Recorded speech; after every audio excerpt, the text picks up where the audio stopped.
The morning light filtered through the grimy windows of the Messerschmitt factory in Augsburg as Hauptmann Klaus Weber stared at the dismantled British engine spread across the workshop floor. It was October 23, 1943, and the Rolls-Royce Merlin engine, pulled from a downed Spitfire 3 weeks earlier, lay in pieces like a mechanical puzzle that refused to make sense. Weber's hands trembled slightly as he held a connecting rod that should have snapped under the pressures his calculations predicted, yet had somehow powered one of the most feared fighters in the European sky. The smell of oil and metal shavings hung heavy in the air, mixing with the acrid scent of his cigarette smoke. His engineering team had been working around the clock, meticulously cataloguing every component, every measurement, every seemingly impossible design choice.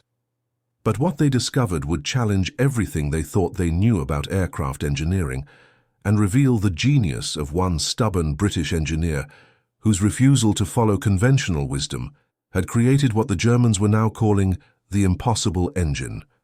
No one in the Reich Ministry of Aviation knew that their attempt to copy this captured power plant would ultimately expose a design philosophy so radical, so deliberately wrong by every engineering textbook, that it would force them to question the very foundations of their technical superiority.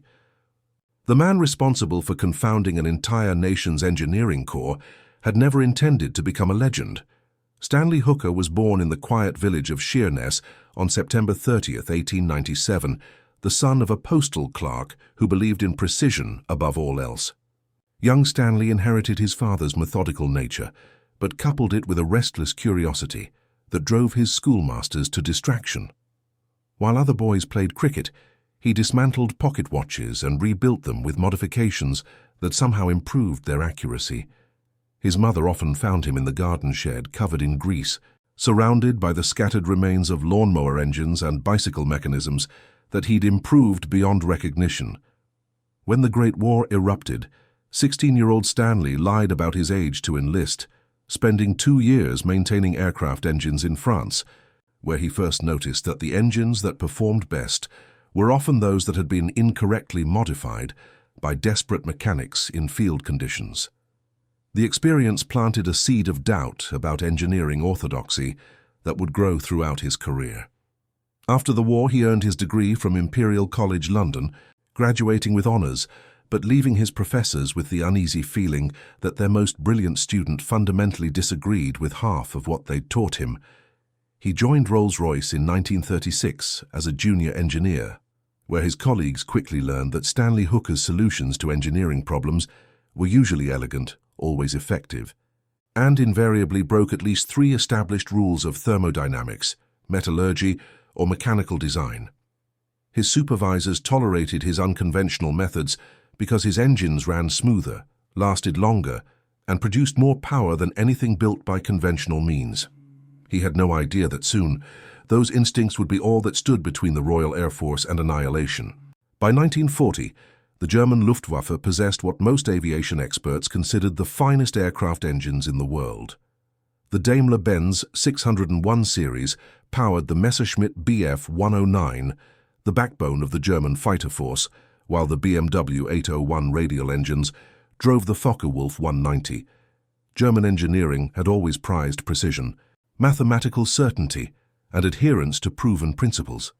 Every component was calculated to exact tolerances, every stress load carefully distributed according to established formulas, every design decision supported by rigorous theoretical analysis. This methodical approach had given Germany a significant technological advantage in the early years of the war, with aircraft that consistently outperformed their opponents in speed, climb rate, and operational ceiling. British engines, by contrast, were often dismissed by German engineers as crude, overbuilt, and inefficient. The Rolls-Royce Merlin, which powered the Hawker Hurricane and would soon drive the legendary Supermarine Spitfire, appeared to German technical analysts as a primitive design that sacrificed elegance for brute force. Intelligence reports from captured British aircraft suggested that British engineers relied more on trial and error than mathematical precision, building engines that worked despite violating numerous theoretical principles. The German technical staff was confident that once they had an opportunity to examine British engines in detail, they could quickly reverse engineer improved versions that would restore German air superiority. When Prime Minister Winston Churchill launched the Battle of Britain in July 1940, German engineers fully expected their superior technology to make quick work of what they saw as an amateur flying club equipped with antiquated machinery. They had no idea they were about to confront the product of one man's systematic rebellion against everything they believed about how engines should work. The first hint that something was fundamentally different about British engineering came in September 1940, when Oberleutnant Friedrich Müller's Messerschmitt 109 was forced down near Dover after sustaining damage in a dogfight with Spitfires. Müller, an engineering graduate from the Technical University of Berlin, had managed to examine the wreckage of a Hurricane engine before his capture, and his debriefing report sent shockwaves through the Reich Air Ministry. According to Müller, the British engine displayed design characteristics that should have resulted in immediate mechanical failure, yet had somehow powered an aircraft that had outmaneuvered and outfought his supposedly superior Messerschmitt. The connecting rods were built to tolerances that German engineering doctrine considered wastefully excessive, yet they operated at stress levels that should have shattered conventional components. The cooling system used a glycol mixture that German calculations indicated would cause catastrophic overheating, yet the engine had run cool throughout an extended combat engagement. Most puzzling of all, the supercharger system appeared to violate fundamental principles of thermodynamics, somehow compressing the fuel-air mixture to pressures that should have detonated prematurely, yet delivering smooth power across the entire operational range. Müller's report was initially dismissed as the confused observations of a pilot under combat stress, but as more German aircraft were shot down and more British engines were examined, a disturbing pattern began to emerge. The British weren't just building different engines, they were building engines that worked according to entirely different principles, engines that accomplished through empirical experimentation what German engineers had proven mathematically impossible. By early 1941, Reich Minister of Aviation Hermann Göring had authorized a top-secret project to capture and reverse engineer a complete, undamaged British engine, convinced that understanding British methods would provide the key to winning the air war. He assigned the task to Hauptmann Klaus Weber, one of Germany's most brilliant aeronautical engineers, with unlimited resources and absolute priority. Weber assembled a team of the Reich's finest technical minds and began planning an operation that would change everything they thought they knew about the science of flight. The opportunity came on August 15, 1942, when Spitfire Mark V, piloted by squadron leader James Morrison, was forced to crash land in a field near Calais after his engine suffered catastrophic damage during a reconnaissance mission over occupied France. Morrison managed to destroy most of his aircraft's sensitive equipment before German troops arrived, but the engine remained largely intact, the first complete Rolls-Royce Merlin to fall into German hands. Within hours, the engine was on its way to Weber's facility in Augsburg, carefully crated and surrounded by more security than typically reserved for captured enemy generals. Weber's first examination filled him with confidence. The British engine appeared crude and unsophisticated compared to German power plants, with heavy castings where German engines used precisely machined components, thick-walled cylinders where German designs employed carefully calculated thin sections, and connecting rods that seemed absurdly over-engineered for their intended purpose. The supercharger system looked like something designed by mechanics rather than engineers, with none of the mathematical elegance that characterized German turbomachinery. Weber estimated that his team would need perhaps 6 weeks to fully understand the British design, and another 6 months to create an improved German version that would restore Luftwaffe superiority. He assigned his most experienced engineers to begin the disassembly process, confident that German technical precision would quickly penetrate the mysteries of British aircraft engineering. But as Weber's team began their methodical analysis, measuring each component against German engineering standards and calculating the stress loads according to established formulas, they encountered a series of increasingly troubling discoveries. The first shock came when Oberingenieur Hans Zimmermann attempted to calculate the operational limits of the British connecting rods. According to every German engineering manual, the rods should have failed catastrophically at engine speeds well below normal operating parameters. Yet intelligence reports indicated that British pilots routinely pushed their engines to speeds that should have resulted in immediate mechanical destruction. Zimmermann rechecked his calculations repeatedly, convinced he had made an error, but the mathematics were unambiguous. The British engine should not work. The mystery deepened when Weber's metallurgy team analyzed the British steel alloys. Dr. Wilhelm Krüger, Germany's leading expert on aviation metals, discovered that the British were using steel compositions that violated fundamental principles of metallurgical science. The alloys should have been brittle at high temperatures, prone to fatigue cracking under repeated stress, and susceptible to the kind of resonance failures that had plagued early German engine designs. Yet examination under microscopy revealed a metal structure that somehow combined the flexibility needed to absorb shock with the hardness required to resist wear, achieving properties that German metallurgists had proven mathematically impossible. Krüger's initial assumption was that the British had discovered some new alloying technique or heat treatment process, but chemical analysis revealed only standard materials processed according to methods that German engineers had tested and rejected years earlier. The British appeared to be achieving superior results using inferior techniques, a possibility that challenged everything Krüger thought he knew about material science. Meanwhile, Oberingenieur Rudolf Steiner was wrestling with the thermodynamics of the British cooling system. The glycol mixture used by the British contained additives that German calculations indicated would reduce heat transfer efficiency, yet captured pilots reported that British engines ran consistently cooler than their German counterparts. Steiner's computer analysis, performed on one of Germany's advanced Zusi calculating machines, showed that the British cooling system should have suffered chronic overheating problems, particularly during high-power combat maneuvers.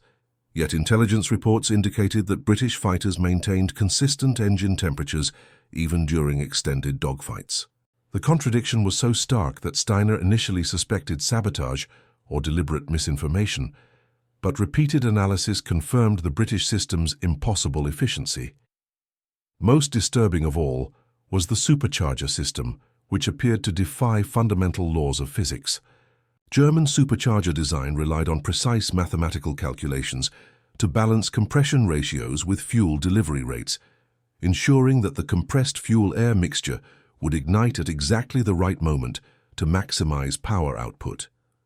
The British system, by contrast, seemed to rely on mechanical intuition rather than mathematical precision, using compression ratios that should have caused pre-ignition and fuel delivery rates that should have resulted in incomplete combustion. Yet somehow the British engine delivered more power per unit of displacement than any comparable German power plant, doing so reliably across a wider range of operating conditions than German engineers had thought possible. By December 19, 1942, Weber's team had completely disassembled the British engine and catalogued every component, creating detailed technical drawings and stress analysis charts that filled 3 filing cabinets. But instead of revealing the secrets of British engineering superiority, their analysis had only deepened the mystery. According to every principle of German engineering science, the British engine should not function at all, much less outperform German power plants that had been designed using the most advanced theoretical analysis available. Weber found himself in the unprecedented position of having to report to his superiors that German engineering doctrine might be fundamentally flawed. The implications were staggering. If the British could build superior engines by ignoring established engineering principles, then Germany's entire approach to aircraft development might need to be reconsidered. Weber's reports became increasingly frustrated as he struggled to explain how the British achieved their results. His early confidence had evaporated, replaced by a growing suspicion that German engineers had been pursuing mathematical elegance at the expense of practical effectiveness. The British engine worked not despite its apparent violations of engineering theory, but because those violations somehow created synergistic effects that conventional analysis failed to predict. Weber began to suspect that the key lay not in any single component or design decision, but in the overall philosophy that guided British engineering, a philosophy that seemed to prioritize empirical testing over theoretical analysis, practical results over mathematical beauty. But understanding this philosophy would require Weber to abandon everything he had been taught about proper engineering methodology, a transformation that would prove more difficult than reverse engineering any mechanical device. As 1943 began, Weber faced a choice that would define not only his career, but potentially the outcome of the air war itself. He could continue pursuing conventional German engineering methods and accept continued inferiority, or he could attempt to understand and adopt the radical British approach that had confounded his finest technical minds. The breakthrough came on March 27, 1943, in the most unexpected way imaginable. Weber had been working late in his laboratory, staring at the reassembled British engine and trying to understand how its seemingly crude components achieved such remarkable performance, when he noticed that one of his junior engineers, Unteroffizier Heinrich Bauer, had made an error in the reassembly process. Bauer, a former motorcycle mechanic who had been drafted into Weber's technical unit despite lacking formal engineering training, had installed several components in a configuration that deviated significantly from German engineering standards. Under normal circumstances, Weber would have ordered immediate correction of the error, but something about the altered configuration struck him as oddly familiar. It resembled the kind of field modification that desperate mechanics might attempt when proper replacement parts were unavailable. On impulse, Weber decided to test the engine in its incorrectly assembled state, expecting to demonstrate why precision was essential to proper mechanical function. What happened next shattered 40 years of German engineering orthodoxy. The modified engine not only ran smoothly, it produced 12% more power than the original British configuration while operating at lower temperatures and consuming less fuel. The accidental modifications had somehow created resonance patterns that enhanced rather than disrupted engine performance, achieving results that Weber's mathematical models indicated should be impossible. Weber stared at the power readings in disbelief, then ordered the test repeated with multiple instrumentation systems to ensure the measurements were accurate. Every test confirmed the impossible result. Heinrich Bauer's mistake had improved upon British engineering that was already superior to German design. Weber realized he was witnessing something that challenged fundamental assumptions about the relationship between theoretical knowledge and practical results. The British engine worked not because its designers understood advanced theoretical principles that German engineers had missed, but because they had abandoned theoretical constraints altogether in favor of empirical experimentation. They had built engines the way Heinrich Bauer had accidentally modified this one, through trial and error, guided by mechanical intuition rather than mathematical analysis. Weber suddenly understood why every German attempt to improve upon British design had failed. They had been applying theoretical solutions to problems that could only be solved through practical experimentation. The revelation forced Weber to confront an uncomfortable truth about German technical superiority. For decades, German engineers had prided themselves on their mathematical precision and theoretical rigor, believing that properly applied scientific principles would inevitably produce superior results. They had dismissed British engineering as primitive and unsophisticated, assuming that German theoretical sophistication would quickly overcome British empirical methods once the war provided opportunities to examine British equipment. But Weber's analysis suggested that the opposite was true. British engineers had achieved superiority precisely because they had abandoned theoretical constraints that prevented German engineers from discovering optimal solutions. The British approach was not less scientific than German methods. It was more scientific, relying on experimental verification rather than theoretical assumption to determine what actually worked. Weber realized that his team's failure to understand British engineering stemmed from their assumption that the British must be using the same theoretical framework as German engineers. In reality, the British were operating according to entirely different principles, treating engines as complex systems that could only be optimized through systematic experimentation rather than mathematical analysis. This approach allowed British engineers to discover solutions that mathematical modeling could never predict, creating engines that worked better than theory suggested they should. Weber understood that copying British engine designs would be pointless without understanding the experimental methodology that had produced them. The real secret of British engineering was not any particular component or design feature, but the willingness to test configurations that theoretical analysis indicated should fail. Weber faced a moment that would define his career and possibly influence the outcome of the war. He could report his findings to his superiors and recommend that Germany abandon its theoretical approach in favor of British empirical methods, or he could suppress his discoveries and continue pursuing conventional engineering practices that he now knew were fundamentally flawed. Weber made his choice on April 15, 1943, in a decision that would demonstrate how one man's intellectual courage could transcend national boundaries and military conflicts.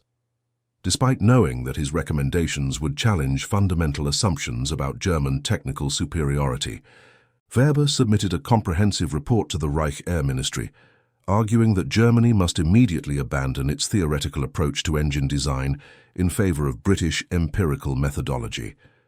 His report documented the impossible performance characteristics of the British engine, explained how Heinrich Bauer's accidental modifications had improved upon already superior British engineering, and recommended that Germany establish experimental facilities dedicated to trial and error testing rather than mathematical analysis. Weber knew that his recommendations would be seen as treasonous by many German officials, suggesting as they did that British engineers were more scientifically sophisticated than their German counterparts. But his commitment to engineering truth overcame his concern for personal consequences or national pride. Weber's report triggered a crisis within the German aviation establishment.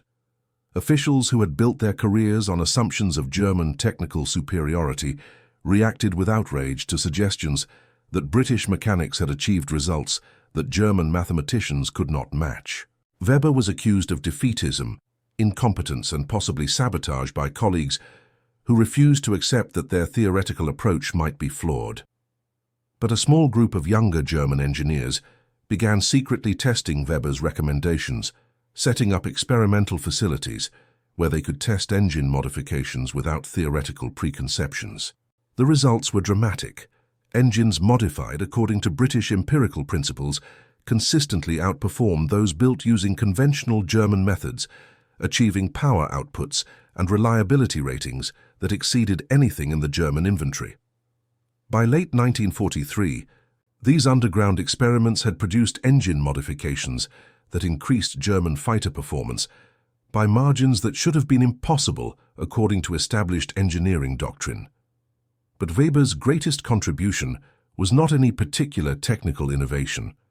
It was his demonstration that scientific truth transcended national loyalty and that engineering progress required intellectual humility rather than theoretical arrogance. The immediate consequences of Weber's discoveries were carefully suppressed by German officials who understood their strategic implications.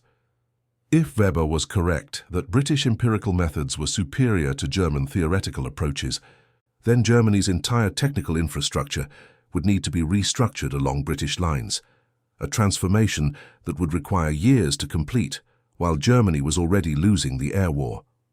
Instead of implementing Weber's recommendations, German officials chose to continue pursuing conventional engineering approaches while secretly investigating British methods through a small network of experimental facilities. These facilities, operating under absolute secrecy and reporting directly to Hermann Göring, began producing engine modifications that dramatically improved German aircraft performance. But the improvements came too late to affect the outcome of the war, as American industrial capacity and British scientific sophistication had already shifted the strategic balance irreversibly in favor of the Allies. Weber himself was quietly transferred to a research facility in Bavaria, where he spent the remainder of the war developing experimental engines that incorporated British empirical principles. His work remained classified for decades after the war, but formed the foundation for post-war German aviation technology that would eventually produce some of the world's most advanced aircraft engines. Meanwhile, Heinrich Bauer, the motorcycle mechanic whose accidental discovery had revealed the secrets of British engineering, was promoted to a technical position where he could continue his empirical experiments. Bauer's later innovations, guided by practical intuition rather than theoretical analysis, produced engine modifications that improved performance beyond anything achieved through conventional German engineering. After the war, Weber immigrated to Britain, where he joined Rolls-Royce and worked alongside Stanley Hooker, the engineer whose radical design philosophy had confounded an entire nation's technical establishment. Weber and Hooker became close colleagues, sharing a commitment to empirical experimentation that transcended their wartime opposition. Together, they developed jet engine technology that would power the next generation of military and civilian aircraft, proving that scientific truth could unite former enemies in pursuit of engineering excellence.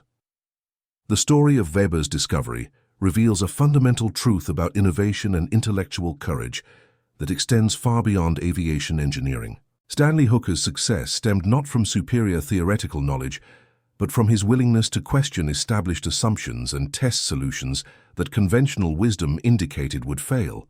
Hooker understood that complex systems often behave in ways that mathematical models cannot predict, and that optimal solutions can only be discovered through systematic experimentation, guided by practical intuition rather than theoretical constraints.